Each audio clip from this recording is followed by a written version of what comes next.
Doctor കള്ളത്തിരുമാലി MD DM cardiology അറസ്റ്റിൽ. സർക്കാർ സർവീസിലിരുന്ന് വലിയ തുക ശമ്പളം പറ്റുകയും ജില്ലകളിലെ വലിയ സ്വകാര്യ ആശുപത്രികളിൽ പോയി സർവീസ് നടത്തി പ്രതിമാസം ലക്ഷങ്ങൾ ഉണ്ടാക്കുകയും ചെയ്തിരുന്ന ഡോക്ടർ കള്ളത്തിരുമാലി വിജിലൻസിന്റെ പിടിയിലായി.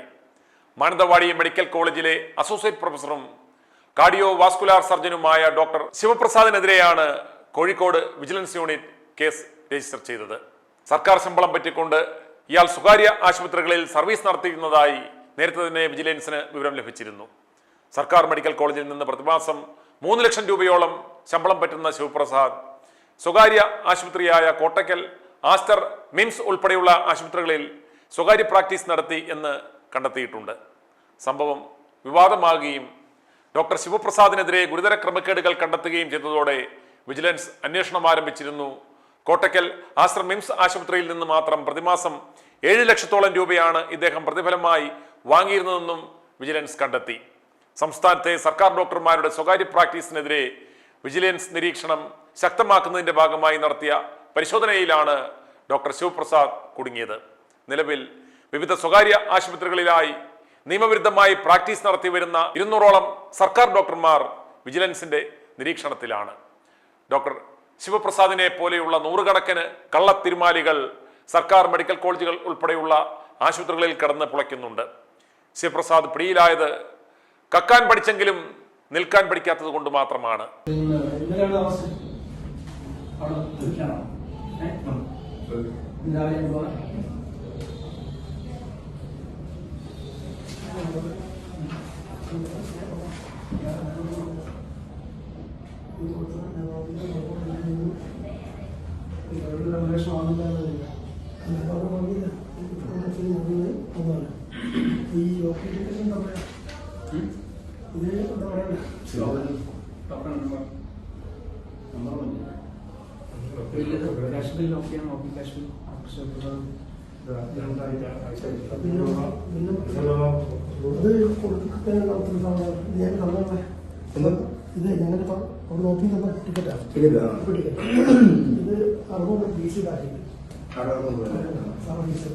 സർക്കാർ ആശുപത്രികളിലെ OP-കളിൽ ഇവർ വളരെ കുറച്ച് സമയം മാത്രം ചെലവഴിച്ച് ഭൂരിഭാഗം സമയവും 1-2 മണിക്കൂർ വെച്ച് അല്ലെങ്കിൽ ഓരോരോ ദിവസങ്ങളിൽ വ്യത്യസ്ത ആശുപത്രികളിലായി സർവീസ് നടത്തി പ്രതിമാസം 1 കോടിയോളം രൂപ വരെ പ്രതിമാസം ഉണ്ടാക്കുന്ന സർക്കാർ ഡോക്ടർമാർ ഈ കേരളത്തിൽ ഉണ്ടെന്ന് മനസ്സിലാക്കുക. വീട്ടിൽ വന്ന് കാണുന്ന രോഗികളോട് ഇവർ തന്നെ പറയും, സർക്കാർ ആശുപത്രികളിൽ ചെയ്താൽ ശരിയാകില്ല, ഞാൻ തന്നെ വന്ന് ഇന്ന സ്വകാര്യ ആശുപത്രിയിൽ ചെയ്യാം, സ്പെഷ്യൽ റേറ്റും തരാം എന്ന് പറയുമ്പോൾ ജീവനിൽ പേടിയുള്ള രോഗികൾ അത് സമ്മതിക്കും. ഡോക്ടർ ദൈവമാണെന്ന് പറയും, ചോദിക്കുന്ന കാശും കൊടുക്കും, ആരോടും പറയില്ല. വല്ല മരണം സംഭവിച്ചാൽ മാത്രമേ ഇത്തരം കാര്യങ്ങളിൽ വിവാദം ഉണ്ടാകാറുള്ളൂ. ഉണ്ടായാൽ തന്നെ അത് കാശ് കൊടുത്ത് ഒതുക്കുകയും ചെയ്യും. തിരുവനന്തപുരത്തുള്ള ബിബിലാഷ് ബാബുവിന്റെ കോസ്മെറ്റിക് ക്ലിനിക്കിൽ എസ്തെറ്റിക് സർജറി നടത്തിയ കൊട്ടാരക്കര സ്വദേശി മരിക്കുകയും മറ്റൊരു യുവതിയുടെ വിരലുകൾ മുറിച്ചു മാറ്റുകയും ചെയ്തിട്ടും ഈ സ്ഥാപനം ദിവസങ്ങളോളം പൂട്ടിച്ചിട്ടും ഇവൻ ഉടായ്പ സർജറിയുമായി ഇന്നും ഈ തിരുവനന്തപുരത്തും കൊച്ചിയിലും വിലസുകയാണ്. ഇയാൾ തന്നെയാണ് പരസ്യത്തിൽ അഭിനയിക്കുകയും ചെയ്യുന്നത്. തിരുവനന്തപുരത്തുള്ള അനന്തപുരി ആശുപത്രി ഉൾപ്പെടെയുള്ള സ്വകാര്യ ആശുപത്രികളുടെ തിയേറ്റർ വാടകയ്ക്കെടുത്താണ് കോംപ്ലിക്കേഷനുള്ള പ്രൊസീജിയറുകൾ ഇയാൾ ചെയ്യുന്നത്. മരണമുണ്ടായാൽ പോലും ഇവർ പിടിക്കപ്പെടുന്നില്ല. കാരണം പോലീസിനും രാഷ്ട്രീയക്കാർക്കും പണമെറിഞ്ഞു കൊടുത്താൽ ഇവിടെ ആർക്കും എന്തും ചെയ്യാം. സർക്കാർ ആശുപത്രികളിൽ എത്തുന്ന അത്യാവശ്യം സാമ്പത്തികമുള്ള angioplasty, bypass surgery, general surgery ആവശ്യമായ രോഗികളെ തപ്പിക്കൊണ്ടുപോയി സമീപത്തുള്ള സ്വകാര്യ ആശുപത്രികളുടെ ഓപ്പറേഷൻ തിയേറ്റർ വാടകയ്ക്കെടുത്ത് വലിയ തുക മേടിച്ച് സർജറികൾ ചെയ്യുന്ന നിരവധി തീവട്ടി ഡോക്ടർമാരും ഈ സംസ്ഥാനത്തുണ്ട് എന്നറിയുക. ഡോക്ടർ ഹരിദാസിനെ പോലെയുള്ള ചുരുക്കം ചില ഡോക്ടർമാരും ഉള്ളത് കൊണ്ട് മാത്രമാണ് ഇന്നും ഈ സർക്കാർ സിസ്റ്റം നിലനിന്നു പോകുന്നത്. വിജിലൻസ് അണ്ണന്മാർ ഓഫീസിലിരുന്ന് ചായയും വടയും കഴിച്ചിരുന്നാൽ ഇത്തരം തീവട്ടിക്കൊള്ളകൾ അറിയുവാൻ സാധിക്കില്ല. പ്രൊഫഷണൽ ജലസി കൊണ്ട് ആരെങ്കിലും ഒറ്റിയാൽ മാത്രമായിരിക്കും ഇത്തരക്കാരെ പിടിക്കുവാൻ വിജിലൻസിന് സാധിക്കുക. അതവർ വാർത്തയാക്കുകയും ചെയ്യും. തിരുവനന്തപുരം മെഡിക്കൽ കോളേജിലെ ജനറൽ സർജനായിരുന്ന ഡോക്ടർ ജെയിൻ സ്റ്റീഫൻ എന്നൊരു തീവട്ടി ഈ പണിയായിരുന്നു ചെയ്തുകൊണ്ടിരുന്നത്. സമീപത്തുള്ള സ്വകാര്യ ആശുപത്രികളുടെ തിയേറ്റർ വാടകയ്ക്കെടുത്ത് തിരുവനന്തപുരം മെഡിക്കൽ കോളേജ് ഉൾപ്പെടെയുള്ള ആശുപത്രികളിൽ നിന്നും എത്തുന്ന രോഗികളെ കൊണ്ട് സർജറി ചെയ്യുകയായിരുന്നു. ഇയാളെ സസ്പെൻഡ് ചെയ്തു എങ്കിലും വീണ്ടും തിരിച്ചെടുത്തു. ഇയാൾ ഇപ്പോഴും ആ പഴയ പണികൾ തുടരുന്നു എന്നാണ് വിവരം.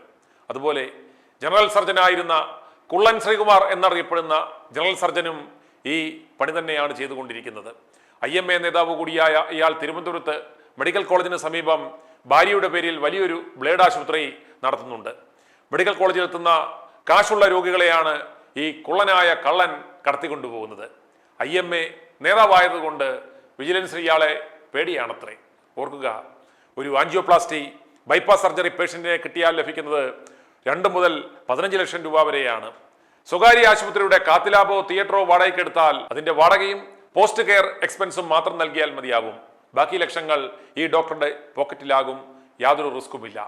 ഡോക്ടർ ശ്രീകുമാർ പട്ടത്തുള്ള ഒരു സ്വകാര്യ ആശുപത്രിയിൽ പെരിഫറൽ സർജറി നടത്തി കാൽ ആംപ്യൂട്ട് ചെയ്ത കേസ് ഇന്നും ഉപഭോക്തൃ കോടതിയിൽ തീർപ്പാകാതെ കിടപ്പുണ്ട്. അങ്ങനെ എത്ര കേസുകൾ.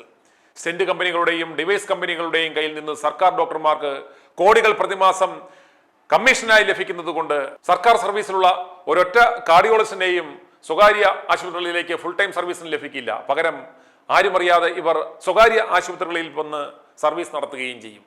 അറിയുക, സർക്കാർ ആശുപത്രികളിൽ ഇരിക്കുന്ന കാഷ്വാലിറ്റി മെഡിക്കൽ ഓഫീസർമാർക്ക് വരെ ഒരു ECG വേരിയേഷനുള്ള ഒരു പേഷ്യന്റിനെ റെഫർ ചെയ്താൽ അത് ആൻജിയോപ്ലാസ്റ്റിയോ ബൈപ്പാസ് സർജറിയോ ആയി മാറിയാൽ അന്ന് തന്നെ കുറഞ്ഞത് 10,000 രൂപ മുതൽ 25,000 രൂപ വരെ ആകുന്ന ബില്ലിനനുസരിച്ച് ആ ഡോക്ടറുടെ വീട്ടിൽ PROമാർ കമ്മീഷൻ എത്തിച്ചു നൽകും. ഇന്ന സ്ഥലത്ത് കൊണ്ടുപോവുക, ഇന്നാരെ കാണുക എന്ന് ഡോക്ടർമാർ റെഫർ ചെയ്ത് കഴിഞ്ഞാൽ അപ്പോൾ തന്നെ ഇവർ ആ വിവരം വരെ അറിയിക്കും. അവർക്ക് വേണ്ടത് കിട്ടുകയും ചെയ്യും. വയനാട്ടിൽ ഡോക്ടർ ശിവപ്രസാദ് എന്ന കള്ളത്തിരുമാലി പിടിയിലായത് ഞാൻ മുൻപ് പറഞ്ഞതുപോലെ അയാൾക്ക് നിൽക്കാൻ അറിയാത്തത് കൊണ്ട് മാത്രമാണ്. അതുകൊണ്ട് രോഗികൾ ജാഗ്രത. i2i News, an eye for truth. i2i News subscribe ചെയ്തിട്ടില്ലാത്തവർ ഇപ്പോൾ തന്നെ സബ്സ്ക്രൈബ് ചെയ്യുക. നോട്ടിഫിക്കേഷൻ ലഭിക്കുവാൻ ബെൽ ബട്ടണും അമർത്തുക.